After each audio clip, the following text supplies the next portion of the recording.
No, que tú habíamos quedado así, sí, Ujú. sí, sí. Bueno, pues buenas tardes desde España, buenos días, América. Nos encontramos en la cuarta edición ya de este simposio sobre los rostros historiográficos de las independencias.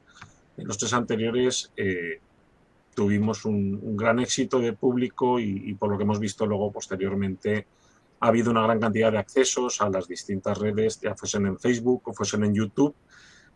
Y en esta nueva edición no vamos a bajar ni mucho menos el nivel, puesto que nos vamos a encontrar en la tarde de hoy con la profesora María Eugenia López Mejía de la Universidad del Salvador.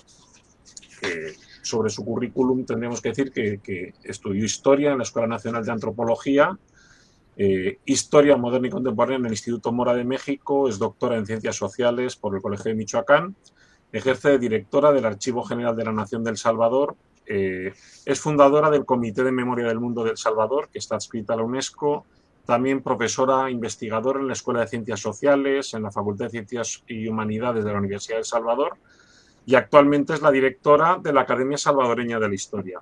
Tiene una gran cantidad de artículos y revistas, y el más reciente siendo la temática de las independencias, en la que estamos centrando, por lo menos como punto de partida, todo lo que es todos estos simposios. Ha sido un libro del año 2021 titulado Revueltas populares y facciones liberales en los años de la independencia centroamericana, y con él ganó el premio de ensayos por el Bicentenario convocado por la Universidad Tecnológica de El Salvador. Muy buenos días, Eugenia. Gracias, buenos días, Manuel. Y bueno, muchas gracias por la invitación que me han hecho a este cuarto simposio y a esta conversación muy particular. Aquí estamos. Como hemos visto en otras sesiones, y además estuvimos hablando un poco sobre lo que era el formato, nos gusta sobre todo que nos habléis también de todo lo que ha sido vuestra trayectoria, no solamente investigadora, sino también la académica, todo lo que tiene que ver, las referencias en cuanto a lo que fue la formación, dónde cursaron los estudios de grado y posgrado, si bien lo hemos podido indicar más o menos, pero también lo que eran los entornos académicos donde se emprendió esa formación, ¿sí? El clima político, el clima intelectual en la época de estudiante, las posibles incidencias que pudo tener durante la carrera. Si nos puedes hablar sobre ello, estaríamos encantados. Bueno, claro. Yo estudié en México, soy salvadoreña, pero llegué a México a mediados de los años 80. En El Salvador y en Centroamérica se vivían guerras civiles y bueno, por razones políticas tuve que salir casi huyendo. Llegué entonces a México y había estudiado en la Universidad de El Salvador apenas un primer semestre, tenía alrededor de unos 20 años o menos, unos 20 años, sí, en efecto. Y bueno, me enganché entonces a la licenciatura en Historia de la Escuela Nacional de Antropología. Allí estudié la carrera, hice una tesis de licenciatura distinta al tema de las independencias. Un tanto me llevaban a ese trabajo el estar fuera de mi país a falta de fuentes, pero también habían temas nuevos que tratar. Entonces hice un tema sobre la diáspora salvadoreña. Encontré una comunidad de campesinos salvadoreños que habían salido de su pueblo, San Francisco Chinamequita, en León, Guanajuato. Se habían quedado allí entrampados, pero su meta era ir a los Estados Unidos. Entonces, bueno, aproveché para hacer una monografía con la metodología de la historia local sobre su trayectoria, digamos, pueblerina y personal, y en medio de la diáspora y, bueno, en medio de la guerra civil. Después estudié en el Instituto Mora, la maestría de Historia Contemporánea. Y bueno, allí empecé, digamos, mi recorrido en el tema de la independencia. También lo mismo, a falta de fuentes, adecué mis intereses. En este momento yo ya había hecho toda una revisión historiográfica de cómo se estaba tratando la historia y la historiografía en Centroamérica, en El Salvador. Y bueno, mi balance era que predominaba de manera importante todavía la historia tradicional, la historia patriótica, cívica, la historia que se construye de manera general, pero que no dice mayor cosa más que mitos y bueno. Entonces, bueno, tenía mucho interés en tratar de empezar a incidir en el rompimiento de ese tipo de historia. De tal manera que busqué las maneras de cómo iniciar y se me ocurrió, que al final resultó interesante, me interesaba mucho también el proceso de independencia desde ese momento, porque dentro de ese balance historiográfico veía que la historia más contada en esa historia tradicional era ese proceso de independencia. Además, bueno, venía yo de un país donde todavía no había carrera de historia, donde los historiadores entonces eran personas entusiastas a contar, habían comenzado incluso tratando de entender la historia familiar, o abogados o sociólogos, pero no desde una perspectiva académica desde la historia. Entonces, bueno, me interesó tratar de incidir en esa historia contada de manera tradicional. Y al final, entonces, trabajé el tema de la consumación de la independencia centroamericana vinculada al interés de Iturbide de anexar a Centroamérica, a México, a partir de su proyecto, digamos, imperial que él planteaba desde el Plan de Iguala.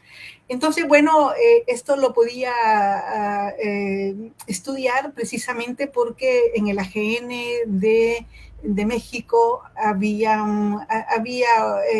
documentación al respecto.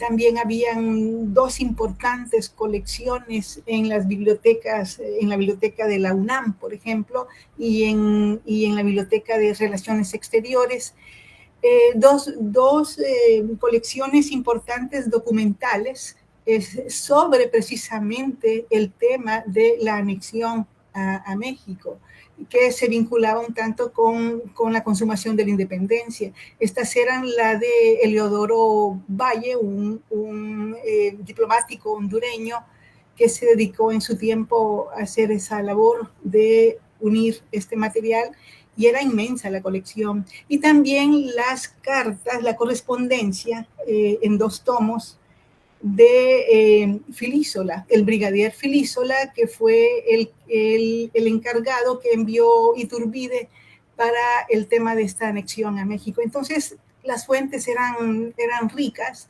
y vi la oportunidad de empezar de esa manera. Entonces, bueno, esa fue una época, la época de los 80, de mediados de los 80 y mediados de los 90, que fue precisamente el tiempo en el que estuve en la Ciudad de México. Después estudié el doctorado, obviamente que estudié el doctorado en otro momento, de tal manera que voy a referirme a dos momentos intelectuales donde el debate y la investigación historiográfica sobre estos procesos van de la mano, pero son dos momentos distintos.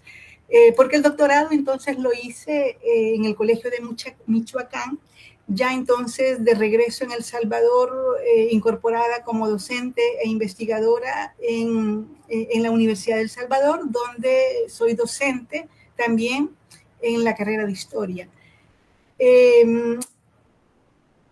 Me interesó hacer el doctorado por varias razones. Una, por seguir profundizando mi formación, pero también en un país como este, donde apenas se construía la carrera de historia. Somos todavía hoy en día poquísimos historiadores. De temas de independencia, yo creo que no nos contamos ni con los dedos de una mano. El debate es relativamente estrecho, entonces sentía que era una necesidad entrar en círculos distintos y en otros círculos donde pudiera enriquecerme con las novedades de otras partes. Y bueno, el Colegio de Michoacán me llamó mucho la atención, precisamente por toda su trayectoria y por sus estudios también de este proceso de independencia. De tal manera que allí comencé a estudiar, me pareció importante comenzar a estudiar el siglo XVIII. El siglo XVIII, entonces, bueno, fue muy rico porque mi director de tesis, Rafael Diego Fernández, que es un colonialista del derecho y hace historia del derecho, recién también había generado una red, REVSAB, la red de estudios del régimen de subdelegaciones, de la América Borbónica. Esta red, bueno, continúo yo enganchada en esta red, hacemos debate interesante. Y bueno, el tema central de esta perspectiva del siglo XVIII era entender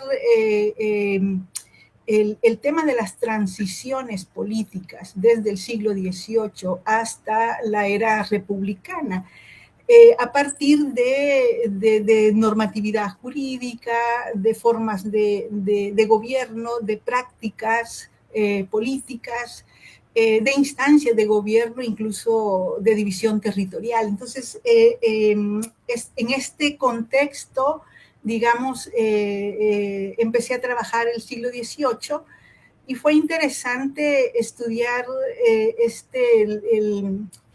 este paso de América hispana hacia la era republicana, bueno, pasando por el constitucionalismo gaditano, pasando también por estos procesos de independencia, que el concepto de transición política, donde confluye una serie de elementos de antiguo régimen cruzados con elementos de la modernidad liberal que se estaba planteando y avanzando dentro de la monarquía, tanto en España como en América y en otras partes.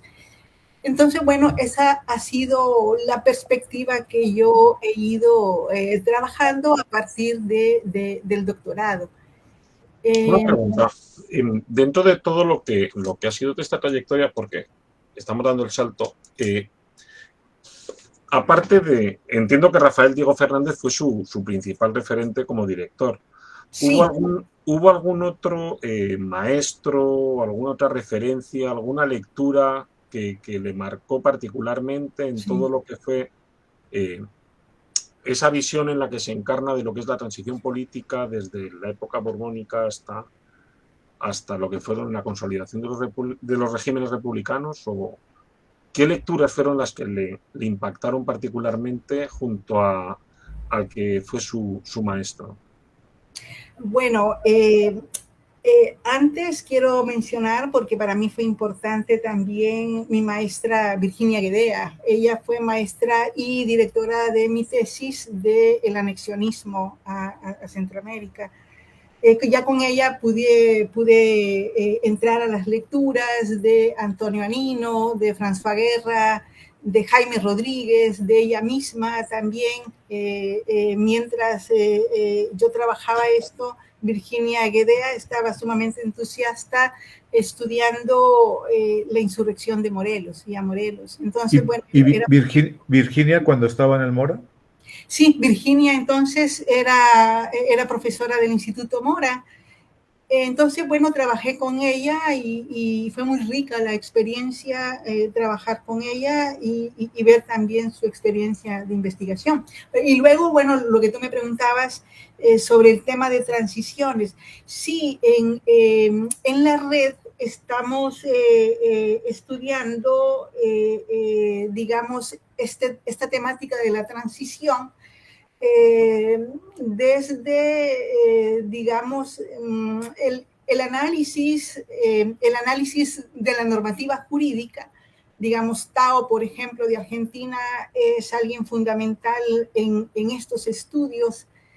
Y nuevos estudios también, por ejemplo, el régimen de subdelegaciones y el concepto de policía en el gobierno de los pueblos de indios que abrieron el reformismo Borbón, vinculados a ideas de modernidad, ¿verdad? Vinculados a esta intención que los Borbones tenían de hacer cambios en las formas de gobierno, en la forma de gobiernos. Y bueno, hemos identificado que el concepto de policía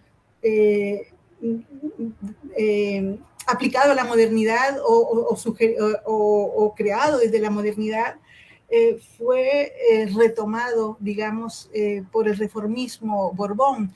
Aquello de pensar, bueno, y tenía que ver con todo este pensamiento de la Ilustración, ¿verdad?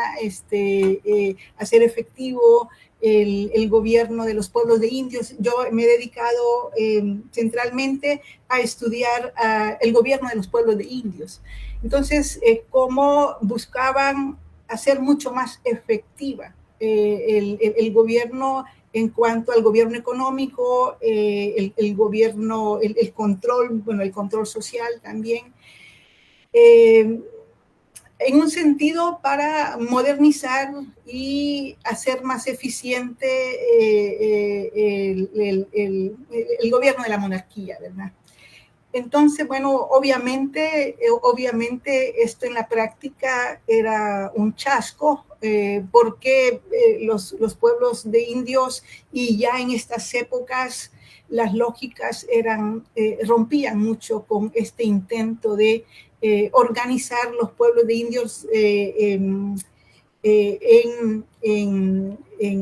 comunidades cerradas, en las repúblicas de indios, cuando ya el desarrollo comercial, sobre todo en esta parte del Pacífico, de Centroamérica, donde está ubicado El Salvador, el tema de la gran producción añilera de exportación a México y a Europa, hacía romper el esquema de repúblicas de indios. Entonces, todo eso es muy rico entenderlo, pero bueno, lo interesante es estudiar todo estructura de gobierno intermedia y local que se estableció en el reformismo Borbón y que se mantuvo con el constitucionalismo gaditano en la parte de los poderes intermedios, porque ya pues el poder local con el constitucionalismo gaditano, bueno, se rompe con los nuevos ayuntamientos. Pero es interesante cómo vamos a ver nosotros en la era republicana de muchos lugares de América Latina que el poder intermedio creado por el reformismo Borbón, los subdelegados, van a jugar, por ejemplo, un papel importantísimo en la dinámica del proceso de independencia, moviendo a pueblos de indios, de mulatos, de ladinos, porque eran los gobernantes de partidos donde, eran los poderes más directos a los gobiernos de indios y a los pueblos de indios y de ladinos y de mulatos.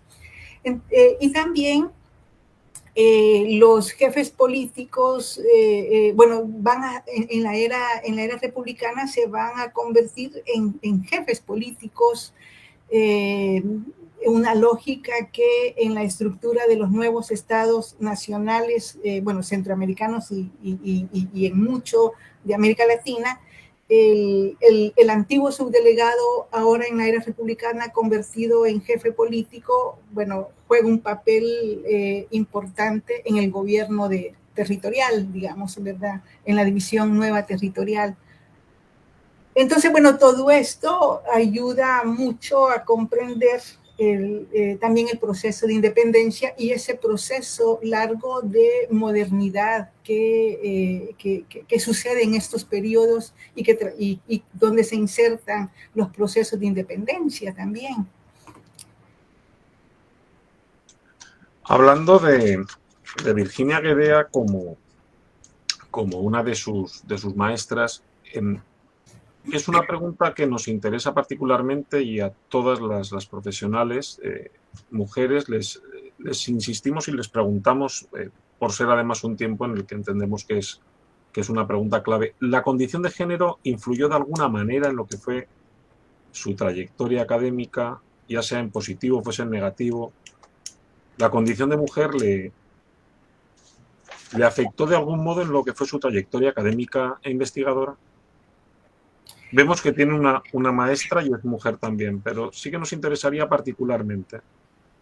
Sí, algunas veces me han hecho esta pregunta y yo lo que puedo decir es que, de hecho, cualquier espacio de la vida cotidiana y de la vida de estas sociedades actuales está inmersa en estos elementos de machismo, misoginia, y entonces,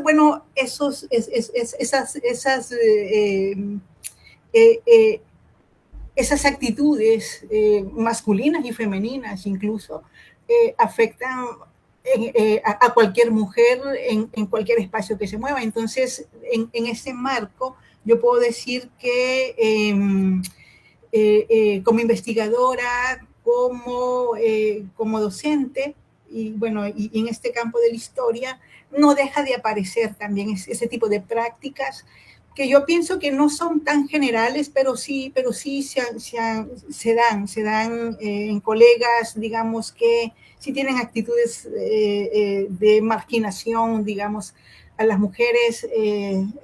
Casualmente de un colega, digamos, que constantemente rechazaba todo lo que yo decía.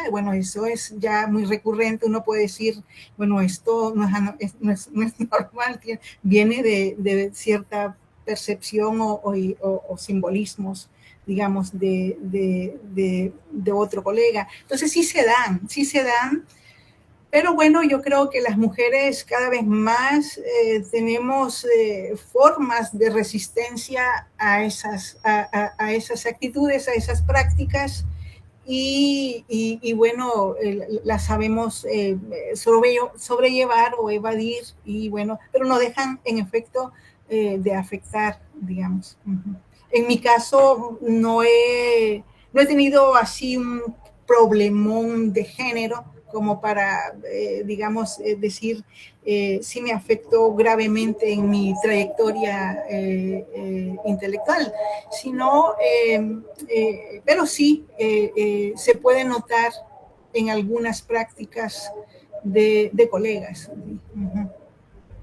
Eugenia, ¿cómo recuerdas ese México de los mediados de los 80 y mediados de los 90 que decías en tu primera llegada a México, en el Mora, y tu experiencia ya más estable, me imagino, con El Salvador a mitad de los 90 y en el Colegio de Michoacán?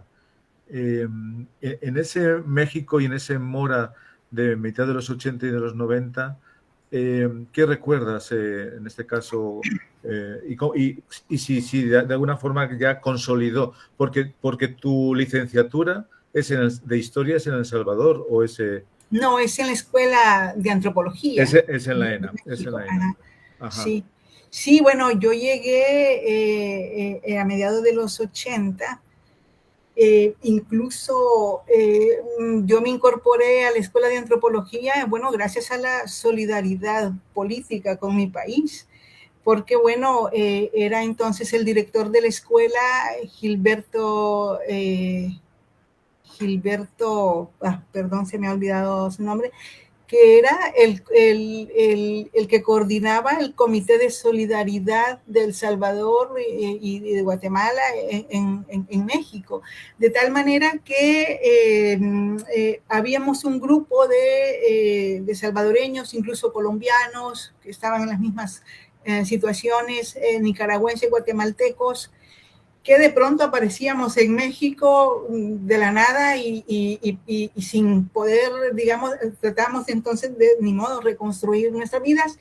Y Gilberto entonces nos permitió, recuerden, cuando yo ingresamos varios de distintos países de América Latina, que no teníamos los títulos como para hacer todos los trámites normales para ingresar a una licenciatura.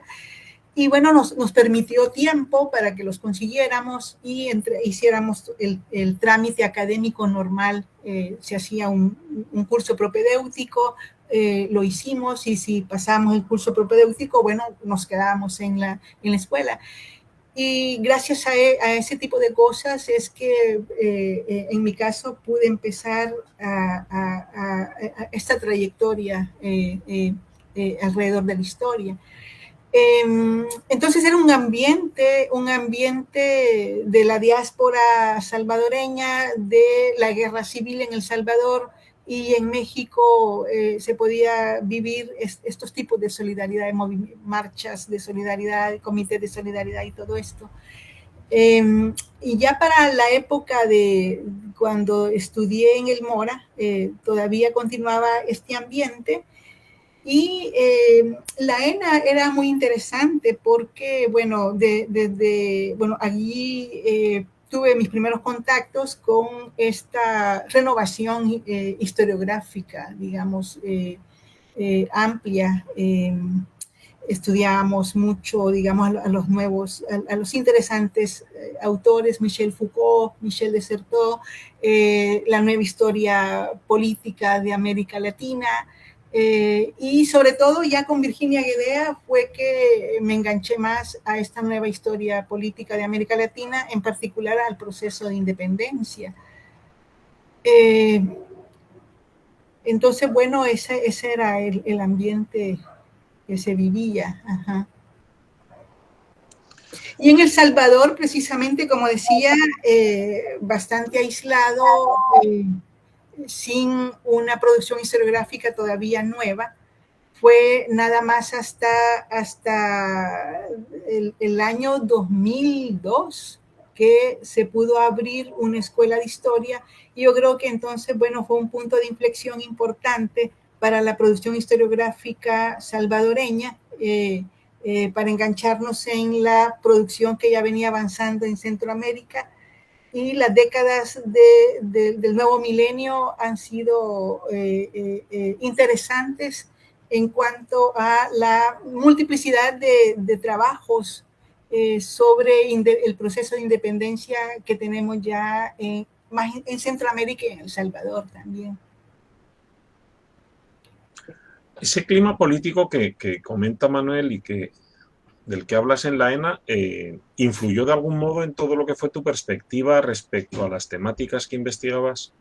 Entiendo que sí que hay un claro referente académico en lo que son tus maestros, pero me refiero a lo que sería el clima político que se está viviendo en ese momento en el México de los 80. ¿Te afecta de algún modo, te da alguna visión concreta a la hora de abordar las distintas problemáticas Bueno, yo estaba más enganchada, recuerdo que mi preocupación mayor era más, bueno, mi formación, tenía el problema de fuentes, las fuentes me fueron induciendo a temas, y la preocupación de la historia salvadoreña. Decía, algo que me incentivó a estudiar este proceso de independencia era más el vacío, el tremendo vacío de trabajo historiográfico nuevo que había en El Salvador, puesto que era predominantemente la historia,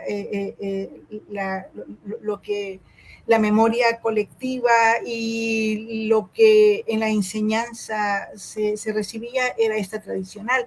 De hecho, ya había una contrapropuesta. Desde los años 70 había iniciado también una nueva historiografía de esa época de corte, digamos, del marxismo dogmático, y hay unos representativos muy interesantes que pesaban en la historiografía salvadoreña y centroamericana. Por ejemplo, bueno, algunos planteamientos de Severo Martínez Peláez, algunos planteamientos también de salvadoreños como Dagoberto Marroquín, un sociólogo que también hacía antropología, pero que se inducía a la historia también, hizo un texto que causó polémica y causó impacto, pero que también hablaba de un proceso de independencia en el que participaban indígenas con motines, pero que terminaba diciendo que los indígenas, a final de cuentas, no eran en ese momento no eran esa clase revolucionaria que iba a ponerse al frente de una lucha por la independencia, porque no tenían capacidad política, ni esa capacidad revolucionaria. A mí todo esto me llamaba mucho la atención y había que, pienso, digamos, había que romper con eso. Entonces, el contacto con Virginia y el contacto con el Instituto Mora me ayudan mucho porque ya Virginia, bueno, tenía otras distintas perspectivas a eso, y bueno, son los pioneros, digamos, de esta nueva historia de América Latina, bueno, en el caso Virginia en México, con sus planteamientos de sus estudios de Morelos y bueno, y más. Entonces, bueno, en esa perspectiva es que me fui quedando con el siglo XVIII, en el doctorado lo traté, y bueno, el siglo XVIII con los procesos de independencia conectaron. Y ahora también, bueno, interesa ir entendiendo el siglo XIX para completar, digamos, esa, si podemos decir, esa triada, ¿no? O esos tres momentos de esa modernidad liberal que sucede en la monarquía, digamos. Además, conforme a lo que estás diciendo de esa ruptura de la visión de Marroquín en cuanto a la intervención del indio, tu último libro, además, Revueltas Populares, entiendo que abordará también toda esa temática. Lo podríamos insertar dentro de todo lo que ha sido este maratón de publicaciones. Lógico, por otra parte, siempre comentamos que las conmemoraciones lo que tienen de bueno es que suelen aportar dinero para ediciones y que para que los trabajos vean la luz, ¿no? Las nuevas investigaciones. Dentro de todo lo que ha sido el marco de los festejos, de los bicentenarios y demás, ¿qué balance harías tú a título personal sobre lo que ha sido la producción historiográfica en torno a las independencias? Bueno, sí, como decía, pensaría que lo que vemos ya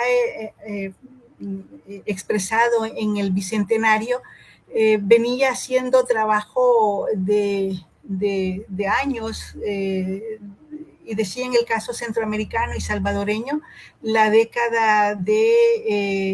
dos décadas del nuevo milenio van a ser, digamos, el momento donde se está produciendo esta nueva historia.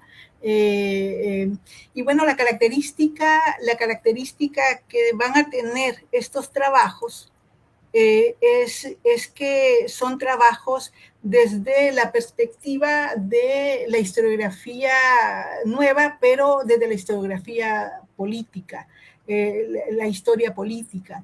Se han hecho en las décadas, en estas primeras décadas de este milenio, trabajos en torno a esta historia política. Se han estudiado se han estudiado los ayuntamientos, el papel de los ayuntamientos, bueno, y son nuevas investigaciones interesantes, el papel de los ayuntamientos, de los nuevos ayuntamientos constitucionales, los procesos selectivos también, distintas formas de entender la consumación de la independencia. Es decir, lo que más ha predominado en la nueva historia centroamericana es la historia política de este proceso de independencia. Así llegamos, digamos, al Bicentenario, y yo creo que el Bicentenario, que fue un punto de inflexión también en toda América Latina y en todo el ámbito, bueno, desde España también se repensó todo este proceso, y ha sido muy rico ir entendiendo o ir avanzando en lo que desde las décadas de los 90 se construía con la nueva historia, digamos, ya había mencionado algunos profesores e historiadores importantes para Centroamérica, bueno, Anino, Javier Guerra, Halperin Dongui también, y otros autores que abren ese espacio de comprender de manera distinta las independencias,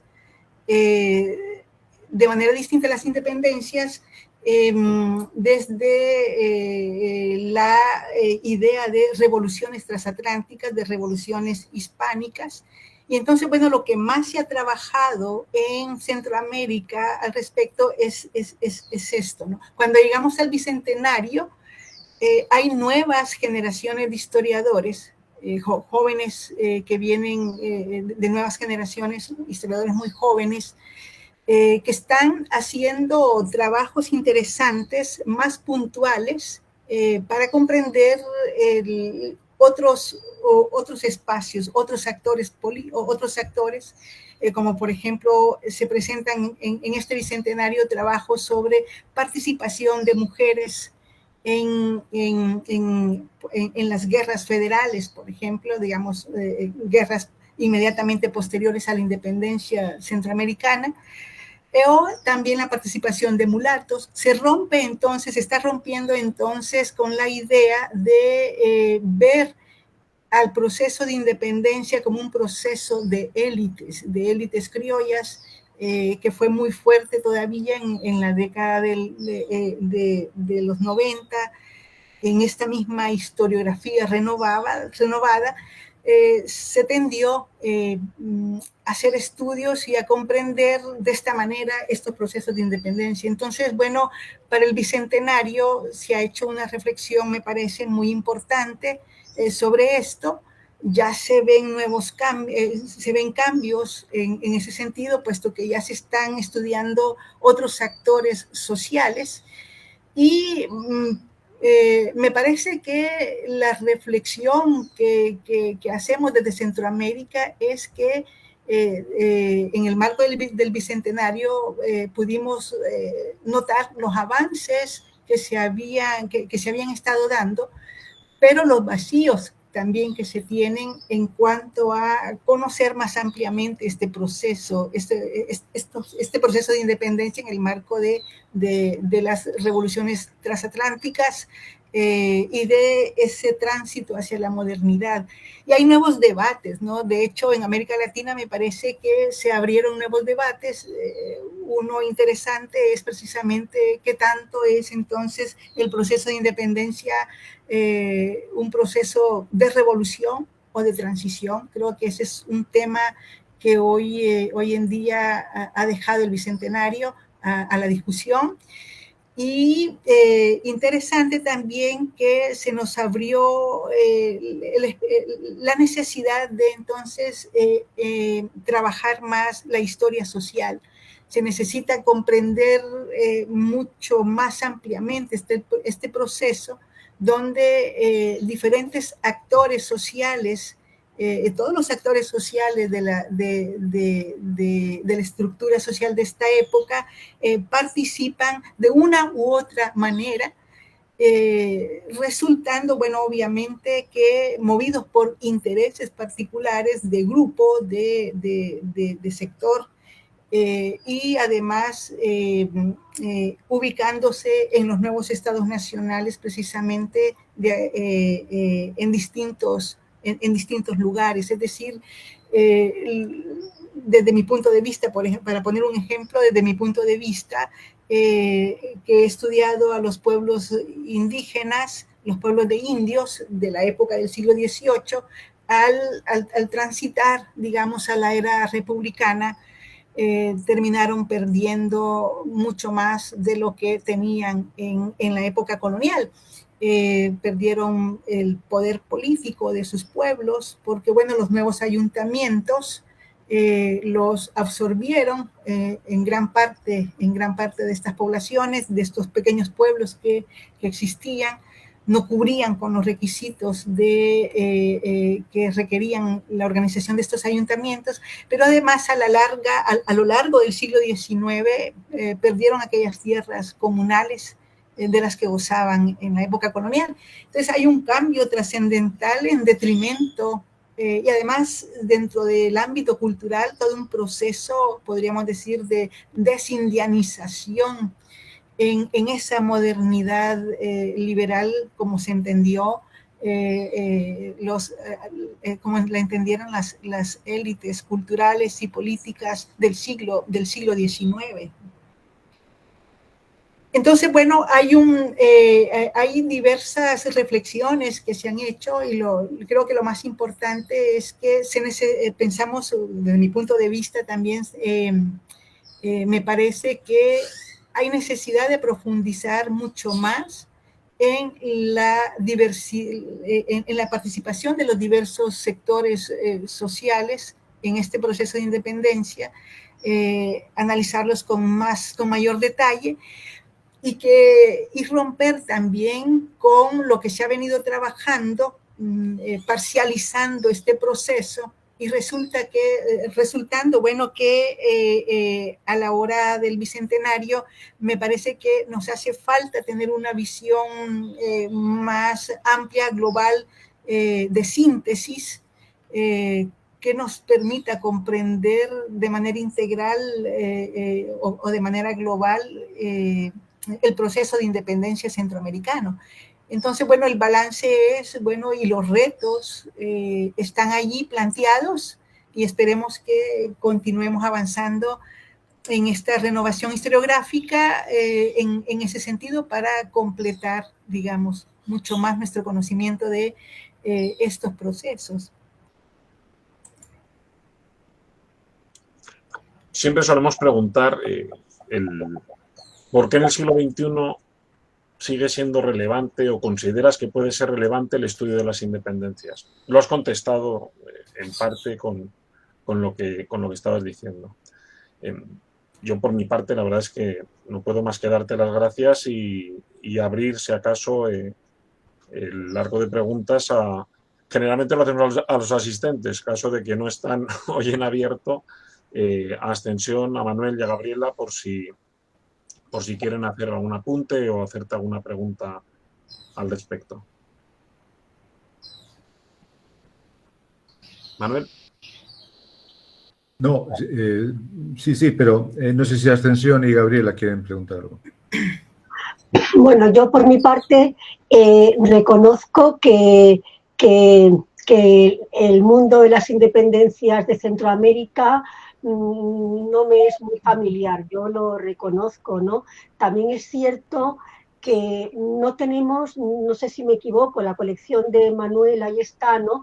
Pero que tampoco tenemos tantas referencias historiográficas accesibles, yo creo, en nuestras bibliotecas. Ahora ya con todo lo que hay en las redes, sí más, ¿no? Y claro, yo cuando no te hablo de tú, no te conozco personalmente, Eugenia, pero sí que tengo referencias de algunos de tus trabajos, ¿no? Y sí que, claro, una de tus líneas es el estudio de las sociedades indígenas, como tú has dicho, durante en el proceso, ¿no? Eso que tú has dicho es muy interesante, ¿no? Lo que tú has dicho del cambio de la independencia. Yo, aunque sea pisarme a mí misma, quiero, para hilarlo con eso, quiero mencionar a una investigadora, profesora, que trabaja la independencia del Perú, que hemos estado juntas en proyectos, que es Nuria Salaidila, y cuando tú hablabas de la desindemnización, Desindianización. Sí.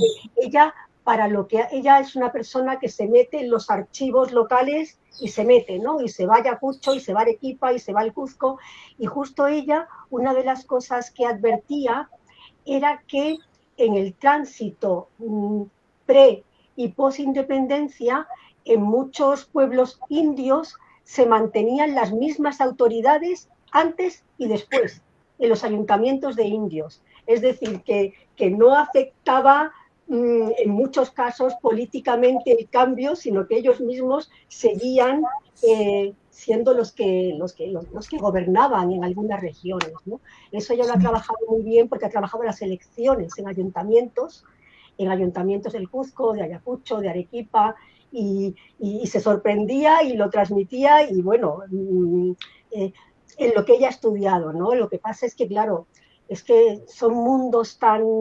Yo también es cierto que a mí, claro, me interesa todo, porque todo me interesa, pero yo soy muy práctica, muy pragmática, y entonces, como mañana diré, yo me he movido en temas que yo puedo trabajar, ¿no? Entonces, por mi situación profesional de trabajo en la universidad, todo eso, yo nunca me he podido ir un año entero al Perú, ¿no? Entonces, busco temas en los que yo pueda trabajar, y entonces a mí trabajar sobre sociedades indígenas yo no lo podría hacer de una manera, ¿no?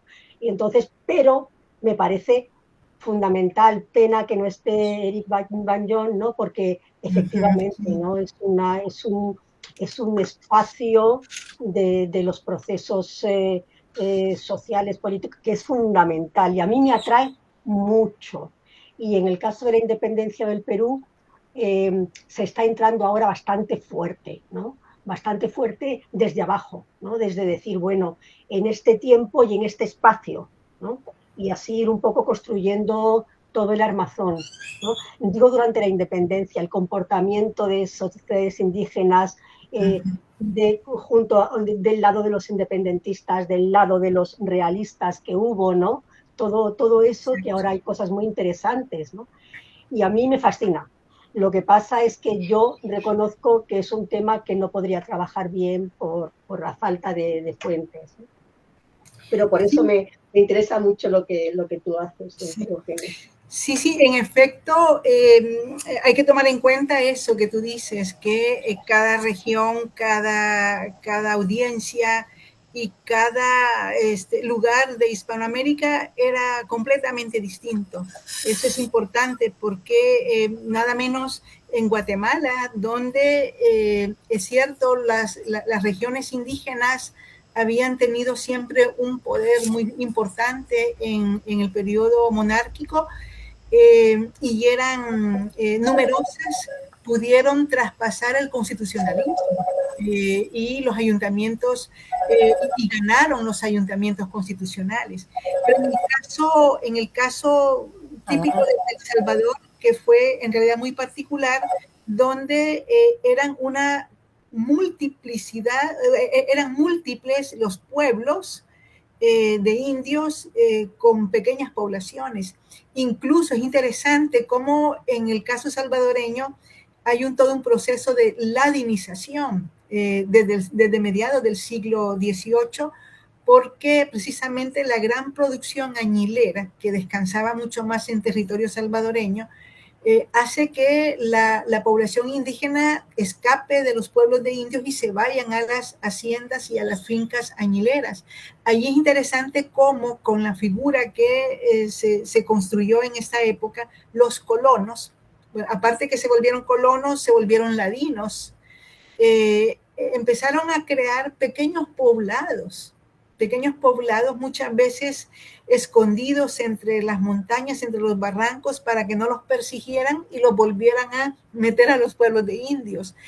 Entonces, ese es el origen de pequeñísimos pueblos que a la hora del establecimiento de los ayuntamientos constitucionales, que en la época todavía del siglo XVIII, a finales del siglo XVIII, el gobierno intermedio y el gobierno local en la audiencia les había permitido alcaldes, algunos que habían sido reconocidos como pueblos, pero que eran muy pequeños, perdieron el poder, y lo que hicieron estos poblados que ya tenían cierta configuración autónoma, digamos, en cuanto a gobierno, bueno, autónoma entre comillas también,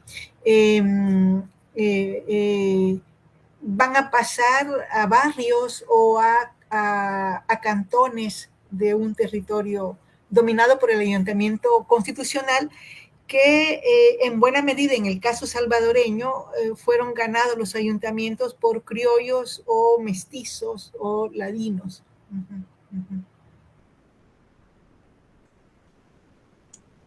Me ha parecido interesantísimo, la verdad. Además, que un contraste tan maravilloso como el que estás planteando respecto a El Salvador, Guatemala y lo que decía Extensión de los trabajos de Nuria en Perú.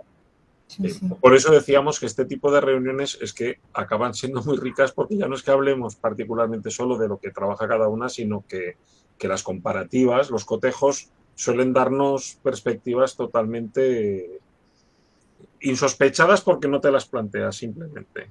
Como dice Ascensión, cada uno al final trabaja sus fuentes y no se da cuenta de que nos encontramos con realidades totalmente distintas. Exacto. Pues, sí, Eugenia, perdón, yo te quería plantear varias cuestiones, pero bueno, lo voy a sintetizar. La parte final. Dos cosas. Una, en los bicentenarios de los años 10, todo el mundo se lanzó a conmemorar el bicentenario de 1809, 1810 y 1811. Y ahí quedaron, a mi forma de ver, entrampados dos grandes áreas. Una fue Centroamérica y la otra fue Perú, en el sentido de que la referencia de las historias nacionales, y no solamente nacionales, fue que esas independencias comenzaban y triunfaban en 1821, tanto para Centroamérica como Perú. Y por lo tanto, si hacemos un repaso de esos bicentenarios de los años 10, hay una notable omisión de los estudios centroamericanos y en menor medida de los estudios andinos y peruanos, porque no se vieron reflejados en ese bicentenario y en esa avalancha de conmemoraciones y de celebraciones quizás se contaron menos con estas historiografías. En estos bicentenarios de los años 20 ha habido un cambio notable, ¿no? En este caso, primero ha habido menos celebraciones y menos conmemoraciones y seguramente mucho menos dinero que en aquel momento, pero quien ha protagonizado esos bicentenarios ha sido México, entrampado en su diatriba de si conmemorábamos o no conmemorábamos el 1821 y esto restaba méritos o no, o lo que fuera, a 1810, con una lectura claramente política y politizada de ese debate, evidentemente también historiográfica, pero no. Pero sí que ha habido dos elementos, o sea, dos focos que se han puesto notablemente. Uno, evidentemente, y aquí está una de las especialistas, es Ascensión, donde Perú han hecho muchísimas cosas y lo ha conmemorado y también celebrado, etcétera, etcétera, y ha quedado el foco muy claramente. Pero a mi forma de ver otro es Centroamérica, en donde también yo creo que no sé, quiero escuchar tu opinión, porque yo creo que se ha conjuntado una historiografía más madura, evidentemente una de las protagonistas eres tú, con una serie de jóvenes generaciones que han crecido y se han formado sobre este tema. Y la otra consideración es que no sé si incluso en el penúltimo Congreso Centroamericano a celebrar en San José, también se pugnó porque hubiera por primera vez una mesa sobre independencias, porque en esa visión de los congresos centroamericanos había una notable presencia de la parte colonial que se saltaba a la república, pero prácticamente se omitía o la independencia estaba como bisagra entre la parte colonial y la republicana, ¿no? Como bien sabemos, se consiguió esa mesa de independencias y se visualizó mucho más esa independencia. Entonces, con esas cuestiones y con una más que yo añado, yo creo que una parte de la historiografía centroamericana, hablo evidentemente sobre las independencias, que es la parte que quizá un poco más sé. No sé si piensas que también han estado también, no lo digo por ti, por tu formación, ni mucho menos, y por la formación de muchos de ellos, entrampados en dos grandes focos historiográficos, que uno es México y otro es una parte de Sudamérica, en donde Colombia o Argentina, también Perú, Chile, casi engullían esa visualización del protagonismo de las independencias centroamericanas, ¿no? No sé, quisiera saber también en este caso tu opinión. Bueno, yo quizás parto de esta idea o de esta realidad centroamericana que somos pocos los historiadores que estamos trabajando este tema, poquísimos, y eso ha influido de manera importante las ausencias y los vacíos que se tienen. Como decía, en verdad ha sido hasta este milenio en el que empiezan a desarrollarse, bueno, tú conoces a muchos de ellos y los trabajos de ellos, Sajid Herrero, Xiomara Bendaño, Jordana Dean, pero no hay muchos más. Y como tú decías, hay nuevas generaciones que se visualizaron, que aparecieron en este bicentenario y que están teniendo otras perspectivas, ¿verdad? Pero la ausencia, bueno, y lo que decía Gabriela o Ascensión, ya no recuerdo, que se desconoce la historiografía centroamericana desde España. Y bueno, y eso en el sur de América también. Hemos hecho muy poco los centroamericanos en realidad y quizás hasta ya tardíamente se está avanzando en esto. Hay muchos vacíos todavía y bueno, las nuevas metodologías creo van a ser importantes. Bueno, digo no nuevas metodologías porque ya tienen me refiero a trabajos de estructuras relacionales van a ser muy importantes para entender redes, conexiones, vínculos entre diversos sectores, digamos, de indígenas con caudillos, digamos, ¿verdad? Todo esto va a ser necesario entenderlo mucho más.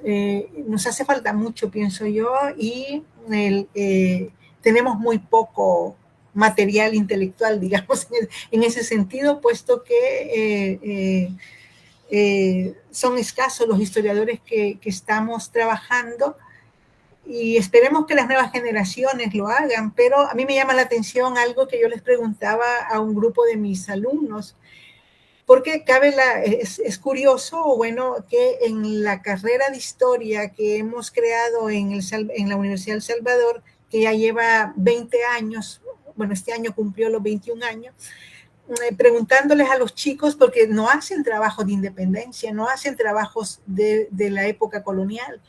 Y bueno, yo les preguntaba que por qué, y me decían, es que bueno, es muy complejo todo eso. Es muy complejo todo eso. Entonces, claro, también se entiende que ellos son otra generación donde están viviendo un mundo totalmente trastocado y les preocupa más el presente. Entonces, bueno, eso hace que las tendencias de los estudios de estas juventudes estén más apuntando al siglo XX y al presente. Sí. Muy bien, pues si os parece, cerramos aquí ahora el turno con Eugenia y voy a parar la grabación y ahora os comento una cuestión. Y muchísimas gracias, Eugenia. Creo que ha sido una sesión magnífica. Muchas gracias también. Y mucho gusto de haberlos conocido.